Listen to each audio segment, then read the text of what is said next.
Makna setan sebenarnya merupakan nama sifat dan ia tidak memiliki bentuk atau asal tertentu. Setan juga dapat menjadi sebutan bagi bangsa jin ataupun manusia. Jin yang bersifat durhaka adalah setan. Demikian pula umat manusia. Apabila ia bersifat durhaka, maka dia memiliki sifat setan. Karena iblis sudah bersarang di dalam otakmu, sudah punya anak cucu di situ dititipkan, sudah punya menantu, ya kan, sudah bersarang di situ. Kita usir dia datang lagi.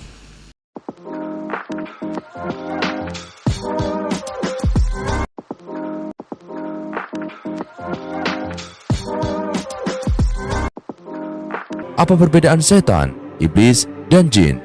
Dan berikut penjelasannya.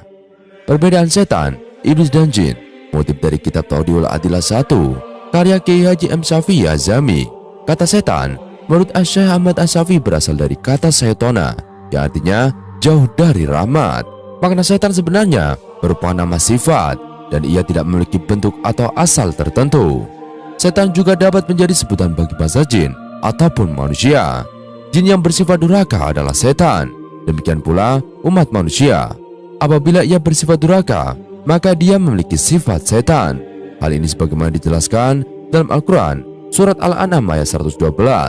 Allah Subhanahu wa taala berfirman, "Dan demikianlah kami jadikan bagi tiap-tiap nabi itu musuh, yaitu syaitan-syaitan dari jenis manusia dan dari jenis jin. Sebagian mereka membisikkan kepada sebagian yang lain perkataan-perkataan yang indah untuk menipu manusia. Jikalau Tuhanmu menghendaki, niscaya mereka tidak mengerjakannya. Maka tinggalkanlah mereka dan apa yang mereka adakan." Quran surat Al-An'am ayat 112. Adapun yang dimaksud iblis merujuk pada salah satu jin, disebutkan dalam buku Mengungkap Rahasia Iblis karya Muhammad Abdul Mukhawiri. Iblis adalah nama khusus yang merujuk pada jin bernama Azazil. Makna dari iblis ini terdapat dalam Al-Quran surat Al-Kahfi ayat 50, dan Allah Subhanahu wa taala berfirman, "Dan ingatlah ketika kami berfirman kepada para malaikat, sujudlah kamu kepada Adam, maka sujudlah mereka kecuali iblis. Dia adalah dari golongan jin, maka ia mendurhakai perintah Tuhannya." Quran surat Al-Kahfi ayat 50. Jadi bisa dikatakan bahwa iblis ialah seorang oknum berjenis jin. Dulunya ia termasuk jin yang paling dekat dengan Allah, kemudian berubah menjadi ingkar sebab tidak mau diperintahkan untuk bersujud kepada Adam, manusia pertama yang diciptakan. Sementara itu, makna dari jin adalah makhluk yang berasal dari nyalanya api. Bagaimana dijelaskan dalam Al-Quran surat Ar-Rahman ayat 15, Allah berfirman, "Dan dia menciptakan jin dari nyala api." Quran surat Ar-Rahman ayat 15. Masih dalam sumber yang sama, Asy-Syaikh Alawi bin Ahmad As-Sagaf dalam kitab Al-Kaukabu Al-Ajuj menerangkan bahwa jin memiliki zat yang halus dan dapat berubah-ubah bentuk. Bagian dari jin ada yang beriman dan ada pula yang kafir, ada yang taat dan ada yang durhaka. Umar Sulaiman Al-Asqar dalam bukunya Pengantar Studi Akidah Islam menyebutkan bahwa bangsa jin memiliki kesamaan dengan manusia, yaitu sama-sama memiliki akal, pengetahuan, dan kemampuan untuk membedakan mana yang baik dan mana yang buruk. Jin juga diciptakan untuk menyembah kepada Allah, bagaimana dikatakan dalam firman-Nya pada surat Az-Zariyat ayat 56 yang berbunyi, "Dan aku tidak menciptakan jin dan manusia, melainkan supaya mereka mengabdi kepadaku." Quran surat Az-Zariyat ayat 56. Akan tetapi, bangsa jin dan manusia dalam beberapa hal memiliki perbedaan yang jauh. Salah satu perbedaan yang mendasar yaitu terkait dengan materi asal kejadiannya. Mereka dinamakan jin sebab keberadaannya yang tidak bisa dilihat oleh pandangan manusia. Berangkat dari hadis riwayat Bukhari sebagai berikut, dari Ibnu Abbas dan sampai kepada Nabi Muhammad SAW, beliau bersabda, "Jika salah seorang dari kalian ingin mendatangi istrinya untuk bersetubuh, maka hendaklah ia berdoa, 'Ya Allah, jauhkanlah kami dari setan, dan jauhkanlah setan dari apa yang Engkau rezekikan anak kepada kami. Jika dikaruniai anak dari hubungan keduanya, maka setan tidak akan dapat mencelakakan anak itu.'" Setan berasal dari kata sato, yaitu setun wa saitatun, yaitu fi atsaramin itrak, yakni padanya terdapat sisa-sisa kebakaran. Maka setan ada hubungannya dengan pembakaran atau api, dan sifat api adalah menghanguskan semuanya. Setan bukanlah nama sejenis makhluk tertentu seperti gambaran atau bayangan kita selama ini, apalagi yang dihubungkan dengan hantu dalam tradisi Jawa seperti genderuwo, gundul bolong, wewe gombel, pocong, dan lain-lain. Mengenal setan lebih dekat, wujudnya dapat berupa jin dan manusia atau sesuatu lainnya yang menjadi penyebab sikap durhaka dan pembangkangan terhadap perintah Allah Subhanahu wa Ta'ala. Termasuk yang pertama kali memiliki sifat ini adalah dari makhluk jin. Dan ingatlah, ketika kami berfirman kepada para malaikat, sujudlah kamu kepada Adam, maka sujudlah mereka kecuali iblis. Dia adalah dari golongan jin, maka ia mendurhakai perintah Tuhannya. Patutkah kamu mengambil dia dan turunan-turunannya sebagai pemimpin selain daripadaku, yang mereka adalah musuhmu? Amat buruklah iblis itu sebagai pengganti dari Allah bagi orang-orang yang zalim. Quran Surat Al-Kahfi ayat 50. Begitulah awal mula permusuhan antara iblis dan manusia. Sejak manusia pertama Nabi Adam alaihissalam, permusuhan ini telah dimulai sampai berakhirnya kehidupan di dunia ini. Sahabat beriman yang dirahmati Allah Subhanahu wa Ta'ala, tugas jin dan manusia sama. Pada prinsipnya, tugas jin dan manusia dalam penciptaannya adalah sama, yaitu hanya beribadah kepada Allah. Dan aku tidak menciptakan jin dan manusia melainkan supaya mereka mengabdi kepada aku. Quran Surat Az-Zariyat ayat 56. Karena memiliki tugas dan tanggung jawab yang sama, maka resiko dan konsekuensi yang dihadapi pun juga sama. Sehingga mereka juga butuh beragama dengan keyakinan yang benar, bukan yang dimurkai atau yang tersesat. Allah Subhanahu wa Ta'ala memberikan ancaman yang serius kepada manusia dan jin. Dan sesungguhnya kami jadikan untuk isi neraka jahanam kebanyakan dari jin dan manusia. Mereka mempunyai hati, tetapi tidak dipergunakannya untuk memahami ayat-ayat Allah. Dan mereka mempunyai mata, tetapi tidak dipergunakannya untuk melihat tanda-tanda kekuasaan Allah.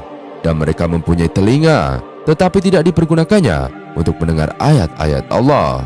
Mereka itu sebagai binatang ternak, bahkan mereka lebih sesat lagi. Mereka itulah orang-orang yang lalai. Quran Surat Al-A'raf ayat 179. Di mana tempat tinggalnya iblis? Di dalam nafsumu sendiri, di dalam otakmu sendiri. Jadi kita sendiri juga mengusir iblis ini kewalahan, karena iblis sudah bersarang di dalam otakmu, sudah punya anak cucu di situ dititipkan, sudah punya menantu, ya kan, sudah bersarang di situ. Kita usir dia datang lagi. Ibaratnya kita merasa terganggu dengan kicau burung di pagi hari, ya kita usirin, dia datang lagi, yang ada sarangnya di situ. Betul nggak? Jadi yang paling baik tebang saja pohon itu, selesai. Oke, iya, mau kemana? Dia kan miliki anaknya kok. Ditambah lagi anaknya kamu pelihara sekalian, ya selesai sudah. Jadi kita jangan salah paham ya, iblis, setan, jin, malaikat itu semuanya adalah makhluk-makhluk gelombang. Ya, gelombang dalam bentuk software. Bagaimana kita menginstalnya. Dan itu tidak jauh dari kita, di sekitar kita ini ada, di dalam diri kita sendiri, mengalir bersama darah kita sendiri. Hanya kapan disebut iblis, kapan disebut jin, kapan disebut setan. Kalau dilihat dari sisi perilakunya, itu adalah setan.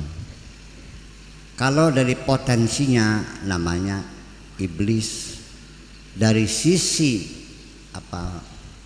jasadnya maksudnya jasadnya setan gitu, itulah jin. Jadi nanti setan itu tidak hanya terdiri dari jin saja. Yang bisa menjadi setan itu ya jin juga bisa, manusia juga bisa jadi setan. Namanya setan manusia, ada setan jin.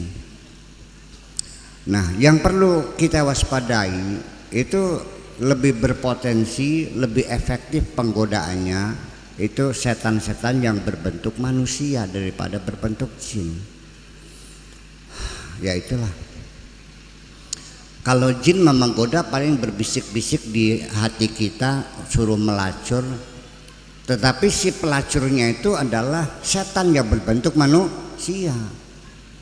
Jin hanya berbisik, tapi yang nyenggolkan susunya ke punggung kita siapa?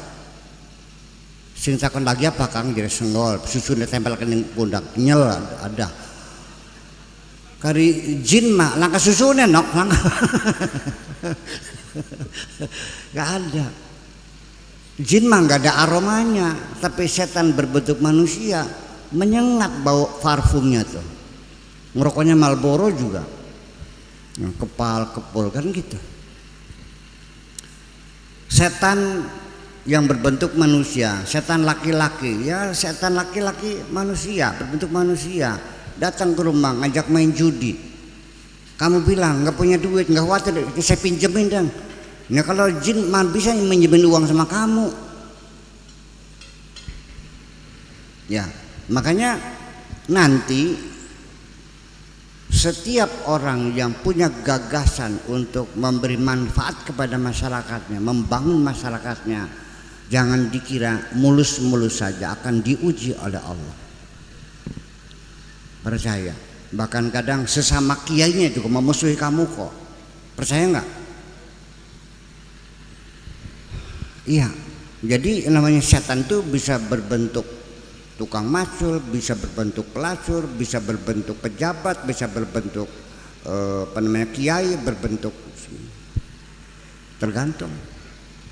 Hanya yang berbahaya ketika setan berbentuk manusia memegang kekuasaan tertinggi, itu bisa memurtadkan bangsanya.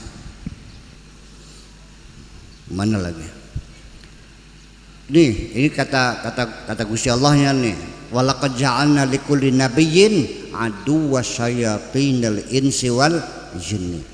Bahwa setiap nabi itu selalu dipasangi musuh-musuhnya yang terdiri dari setan-setan jin dan setan-setan manusia. Nah itu ya, kalau jin mah ya nggak bisa nutup jalan tuh, tapi setan manusia nutup jalan. Kang Gaji, kok dibangun ini kita pondok, masa nggak boleh lewat? Nanti mana? Ya sana muter lah katanya. Masalah bayangkan, ini kan tanah saya, ya sudah dibeli, enggak dijual, dibangun, ditutup pesantren tuh.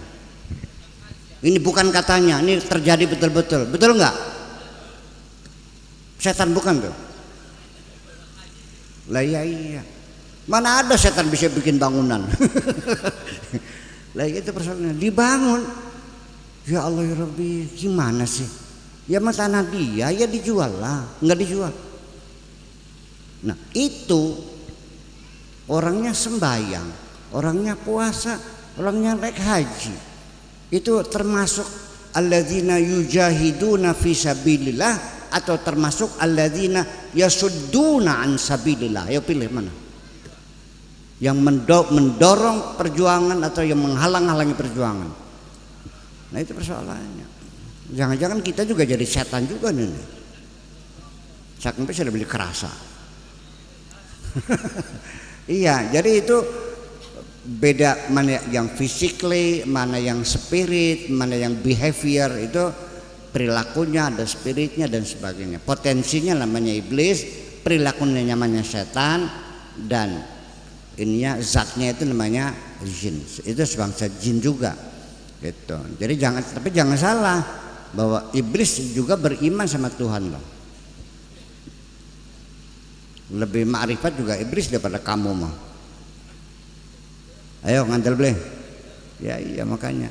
Jadi tidak ada jaminan orang yang hafal Quran, yang pakai udang-udang lalu tidak mungkin menyatu dengan iblis tuh. Mungkin saja siapa terjadi. Malah kadang-kadang lebih enak numpang di situ iblisnya tuh. Karena apa? Bisa berdalil.